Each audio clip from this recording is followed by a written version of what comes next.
What's good, everyone? Welcome back to the Wrk To Create Podcast. I'm your host, Colton Bacher, and this is Season 1, Episode 13. Rejection sucks. Doesn't matter if it's a creative pitch, a budget negotiation, or a pile of notes on your edit. When someone tells us no, it feels like our entire world is coming to an end. And as creatives, especially in music or freelance, we tend to take that rejection personally, like our work is a reflection of our worth as a person. But what if being told no is actually a gift? Today, I'm breaking down how to handle rejection and criticism in a healthy way, a way that promotes growth both personally and in your career. We're going to talk about why it stings so bad, how to stop spiraling, and how to flip it into a launch pad for your future endeavors. Let's get into it. I done came up, went through the ups and downs, but I stayed tough. Never took a shortcut and never gave up. This time around, I'ma stay up. Hello. We got a banger episode for you guys today. I am so stoked about this. I think all of the ideas kind of came together perfectly here, and I know that this will resonate with a lot of you guys. It's definitely impacted me in my career, and I'm just happy to be able to bring this to you guys because I definitely wish something or someone that had this type of information was around, especially when I was in some tough spots early in my career. So super excited to bring this to you. No crazy life updates. Been going to therapy now. This got my second session tomorrow. We're on our way to healing. We're on our way to moving forward. I kind of have this like creative spark that I can feel starting to like slowly grow and come back. So, I'm excited that you guys are here with me, and let's dive into it. Okay. So why does this matter? Why does it matter that we're able to handle rejection? And so here we go. When you tie your identity to your work, rejection doesn't just feel like a no. It feels like you're the problem, you as a person. So, for example, when I was still in college, I would constantly DM like DJs and artists just to see if they were interested in me shooting one of their shows. And, I started out at the classic like $50 to $100 per show. And then as I progressed, I would raise my rates every time, someone would show me interest. But at a certain point, I was raising my rates faster than my technical abilities and my abilities as a creative were growing. And so what happened was that led to a lot of potential clients doing one of two things. They would either tell me that my work isn't worth as much as I was asking, or two, they would just ghost me altogether. And every time this would happen, I would just feel my heart sink. I'm almost like, I can almost feel the feeling right now, and it's just awful. And you guys hopefully, or well, not hopefully, but you probably know what I'm talking about. I began to, in those moments, I would begin to question myself, my work, and if I should even be pursuing this thing as a career. It literally hurt to hear that I wasn't worth what I was asking for, or worse, that I wasn't even worth responding to at all. Like that's an awful feeling, especially when you're like really excited about something, or you're excited to engage with someone for whatever reason, and then they don't even respond, and like you can see that they read it. Like, what a awful feeling. But so, and this kind of highlights the issue though, right? I viewed my work as an extension of myself, which is true to some extent. The work that we create is, in a way, an extension of us. But where I went wrong is I believed that my work also determined my worth as a person. And that way of thinking, ladies and gents, will destroy you slowly and painfully over time, especially at times when you face rejection or criticism. So, just gonna let you guys sit with that. That's a really heavy feeling, and for a long time I was not able to separate myself from my work, and it resulted in that slow deterioration of my creative self. And this is actually backed by research. A study showed that people who already see themselves as independent actually become more creative after social rejection. Being the outsider can actually fuel new ideas. So what that's trying to say is, and like I know that kind of counters the current picture that I've painted for you guys, but what it's saying is that when you don't have that feeling of independence, when you don't have that creative confidence, and you view your work as an extension of you, that is a slippery slope. And if you don't have that confidence, feeling that way is only going to eat at your confidence. And so what this research is saying is that those who were confident were actually able to improve because they viewed themselves as an outsider, but also as someone who is capable of bouncing back like that with new ideas. And so I think this research will also prove valuable as we move further into this conversation. So stick with me here. And then I kind of hinted at it already, right? Like we're already in this negative mindset. We view any attacks on our work as attacks on our personal selves.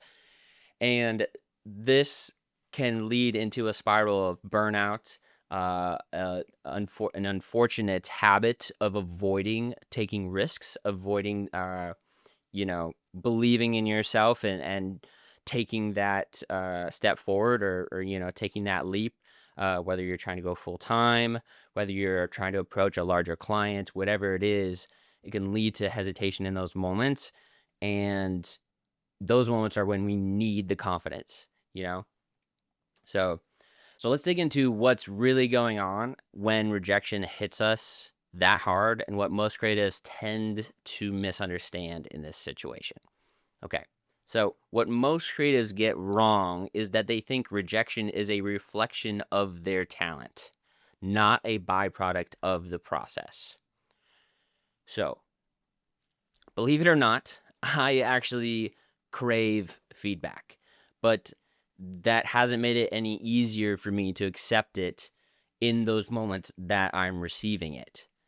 I went to school in Iowa, a school called Loras College. I was in the media studies program. This program covered editing, scriptwriting, news, broadcasting, film theory, and several other topics. Very shallow, they covered the topics very shallowly. They didn't go very deep. But when I first started in the program, my professor was very hard on me and always had a ton of notes, a ton. And it was infuriating because he wasn't even like nice about it. He was just like, this is wrong, this is wrong, this is wrong, this is wrong. And it pissed me off. And the thing was, and a lot of young creatives think this way, is like, I always thought that my videos were good and that he didn't know what he was talking about. And I just was just so angry. I did not like him all the way through my senior year. Unfortunately, we were never able to really see eye to eye. But what I hate to admit is that 90% of the time, 99% of the time even, my professor was right, especially in the beginning, like my freshman and sophomore year. Like he absolutely knew more than me. And then as I began to, learn and watch YouTube videos and just like study outside of class, that's when I kind of started to almost outgrow the program in a way. But that's neither here nor there. But research supports this as well. So students who got, and so here's where I'm going with this is we're going to receive feedback no matter whether we like it or not. Okay. And we've all had feedback that wasn't super helpful. And I think that's maybe part of why I got so mad at my professor at different times is he would give me feedback, but it felt very vague. And if you guys have ever dealt with client notes, oh my gosh, it is ridiculous. The amount of like, this doesn't match the vibe type of notes. And it's just like, okay, well, I don't know what to do with that. And so there's research that supports that students who got specific actionable critiques saw bigger creative improvement than those who just got vague praise. So it's like director's commentary. It's extremely in depth, explains the little nuances that are surrounding why they think something is, good or bad or could be improved. And it's that type of feedback that has been proven in research to help people get better at what they do. So even now with clients, I deal with it almost every day where a client is being incredibly difficult to the point where they've even dropped like 90 plus notes on a V1, and they'll drag out the project for months. And hopefully you haven't experienced this, but if you have, you know the struggles, and eventually the client will drag the project out and essentially make it a shallow resemblance of what you had hoped it could be. I know you know what I'm talking about. And I've heard of some of my friends' projects even being taken to V35. Now, to be fair, that was on a Netflix production, so there's a lot of opinions involved, a lot of politics, but that's not a joke. V35, and he's one of the most talented individuals I know. So I think what we need to take away from that is oftentimes feedback, rejection, what people think about your work is completely independent of your talent, of your passion, of anything that directly involves you and your work.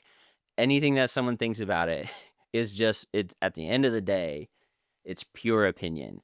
There is no technical right or wrong. And, people will try and convince you that there is such thing, but there's not, because we work in an industry that is literally the creation of art. And, again, art is also subjective. So you could argue that we're not making art, but that, again, is your opinion. So who's to say, right? But here's the truth. The better you get, the more people will critique you. That's the truth. But whether you believe it or not, that is a good thing. So something else that's important. When feedback is vague or harsh with no clear path, it kills creativity. And so this is just like some research. So we're kind of circling back a little bit here. But engineers in a study literally created fewer novel solutions the next week after being slapped with unstructured criticism. And when they say novel, they just mean like less abstract, less outside the box solutions. And engineers, they're geniuses when it comes to creating systems and designing something that's functional. And oftentimes to have a superior design, it has to be outside the box. And so there's research that proves that anytime they are faced with feedback that is too vague or it's unclear, then they will oftentimes play it safe and not go outside the box and just do exactly what is expected of them, when our whole job as a creative is to do the unexpected. It is to expand on what the idea could be. And so I think it's just further proof that it doesn't matter how good you are. the way people think about and the opinions they have on your work will be always independent. Okay. And then here's a pro tip. So when we're talking with our clients, when we're doing all the pre-production for our projects and stuff like that, this is something I have found to be incredibly helpful. And it is, once I'm about to send them the V1, I will explain to them how the note giving process should go, or how I would like to do it. And I'll create a structure, and I'll be like, okay, when you provide feedback, please include time codes. With each time code, please explain to me in as much depth as possible exactly what is wrong with that specific part of the video. Excuse me. With that can't talk. I will ask them to explain exactly what is wrong with that specific part of the video, and then explain why. So not only what is wrong, but also why. And I'll have them include timestamps on everything. And hopefully, and you can take this and create your completely own structure for how clients give you feedback. But I try and just like set the expectations ahead of time. I don't let them just I don't just send the V1 and then let them just like respond with an email with notes. That is a disaster waiting to happen, and inevitably will result in a lot of confusion and bitterness on both sides of the conversation. So I just try and set like a really clear system for how we're going to interact and communicate on what their opinion is and like what their needs are from the video at its current state, whatever version that is. Okay. So little pro tip, definitely have those conversations as often as you can, if possible. Sometimes it's not possible, but so what do you actually do with rejection? How do you move forward instead of spiraling or shutting down? So we've talked about rejection, and now I want to expand this conversation to growth. So something that's going to come up here in the following conversation is rejection equals growth. And then learning how to use this idea, and eventually, if you can master turning rejection into growth, you now have a superpower that 99% of creatives, unfortunately, just don't have. We're emotional people. We are. It's just who we are. We're critical, by nature, all of those things. And so I think we're emotionally connected to our work. Those are all things that kind of go in the opposite direction when we think of rejection and all the feelings that come with that. So what young creatives, especially in music, often get wrong when thinking about how their career will grow. So they think that someone will finally notice their talent or their brilliance and pluck them from the lower level jobs, and that they will then be set for the rest of their career because everyone in the industry finally realizes their value. So this is how I thought. This is how I thought when I first started and when I first moved to Chicago. I was like, oh yeah, give me 2 years. I'll take over the city. Everyone will know who I am. I'll be making a bunch of money. Like, we'll be home free. Doesn't matter. That's how I thought it was. It's just that like I'm super talented. My work is amazing. Someone will notice, and then I'll just be working with big clients like the rest of my life. But the truth is that the likeliness of something like that happening is that of winning the lottery.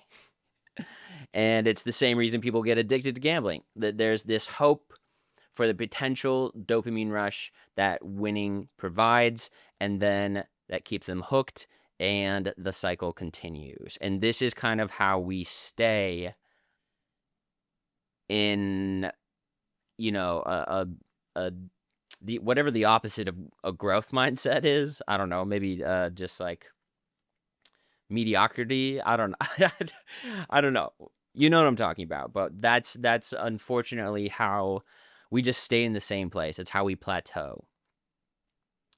And so this same cycle can begin to form in our careers if we stick to this belief system. Instead, we must take things into our own hands. I believe we alone have the power to create change in our lives. So it is ultimately up to you. It is our responsibility to find ways to level up, to grow, and to learn. And I believe rejection is a part of this equation. The whole idea that you can grow at all, I think, comes from this root cause of like rejection. Because when someone tells you that your work isn't good enough, you kind of do one of two things. You either shut down and just stop trying, or two, you kind of double down and just work extra hard. So I'm going to expand on that a little bit.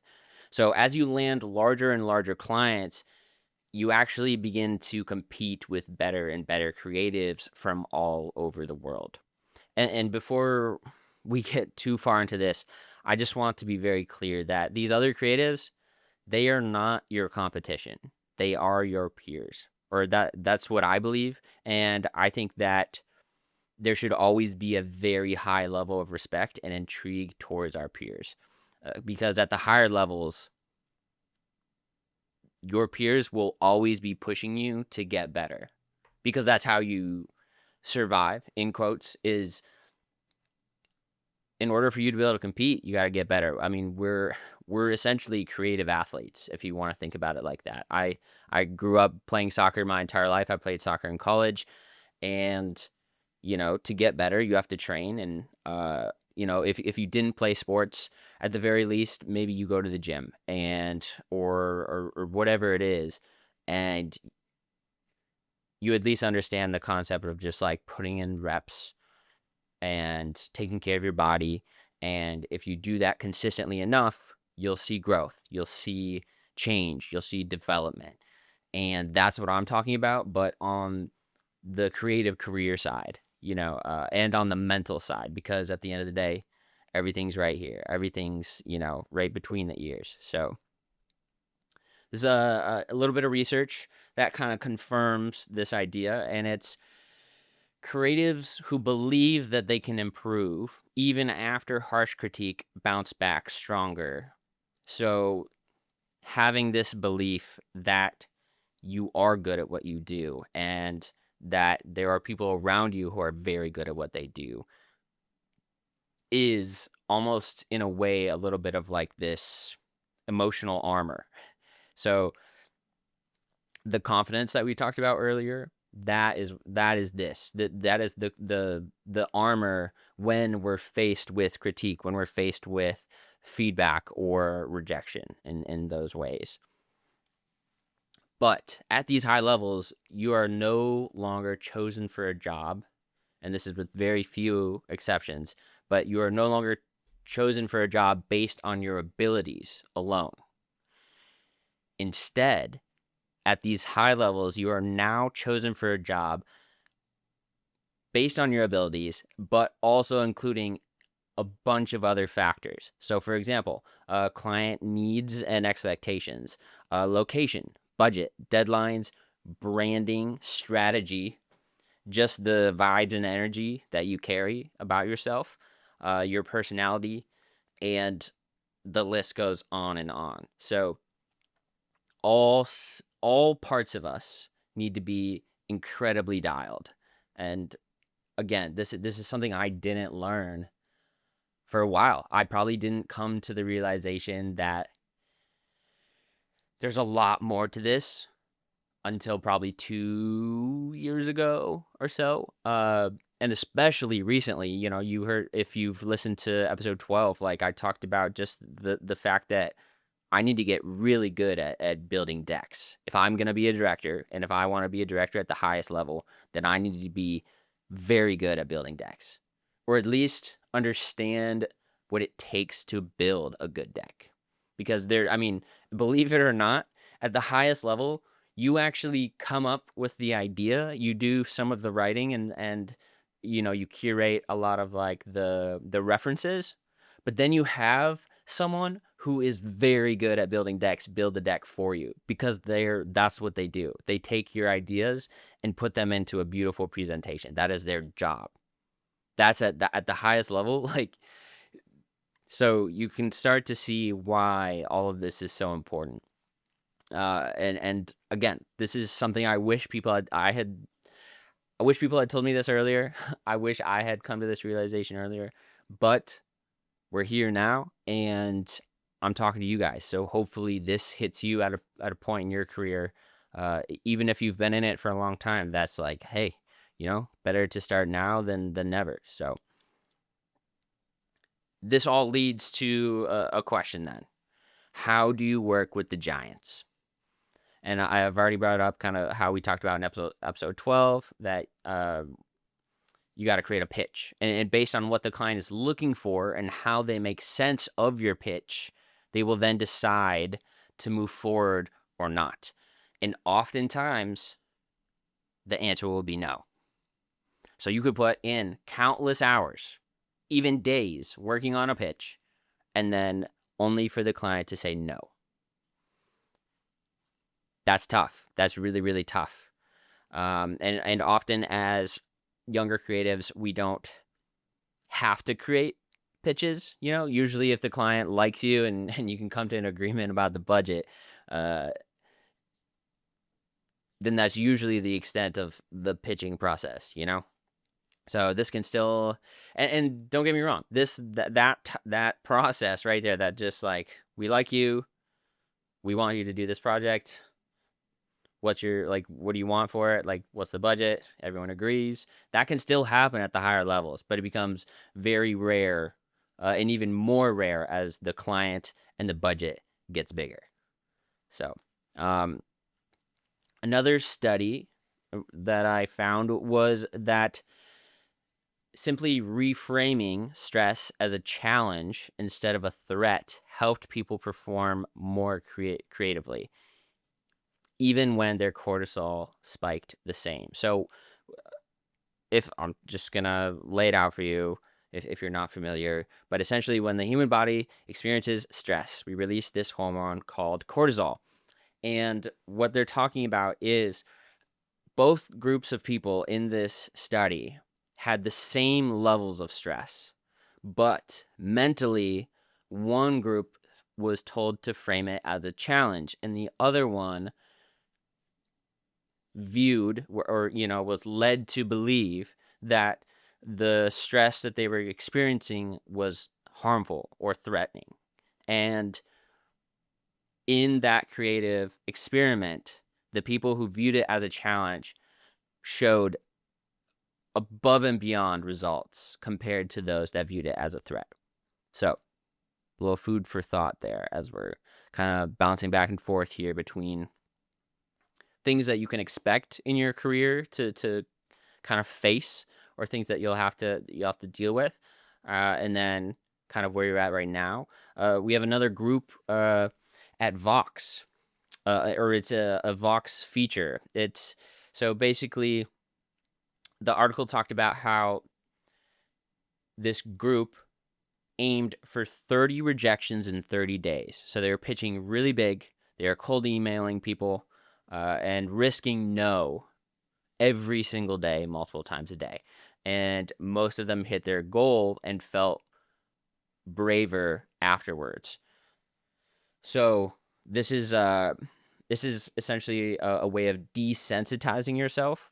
And actually, there's a lot of research and exercises surrounding this. So if you just type in, or even ask ChatGPT about it, if you type in like desensitizing myself to rejection, you can even go to therapy for this, which is pretty crazy and amazing.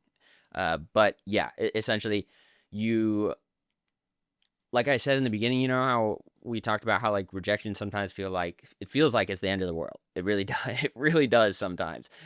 But the more we face rejection and the more we deal with it, the less of a big deal it becomes. And if we can almost normalize it, then we're going to be willing mentally to take so many more swings, more shots on target. And eventually something is going to stick.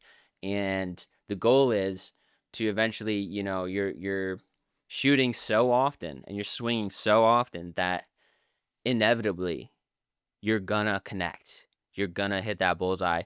And who knows, had you not been able to put yourself in that situation over and over and over again, maybe you wouldn't have landed the big client, or you wouldn't be where you are in your career today. I know for a fact, me just pushing through even just little things over time has led to me having a little bit of like thicker skin, and I definitely would not be here where I am today with Curza and being able to work on the jobs that I do. So, if you don't believe any of this research, at least just you can look at my career and like, at least I think it's it's helped.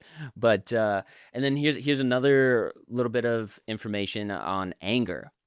So anger and even brief sadness push divergent thinking, but only in small doses.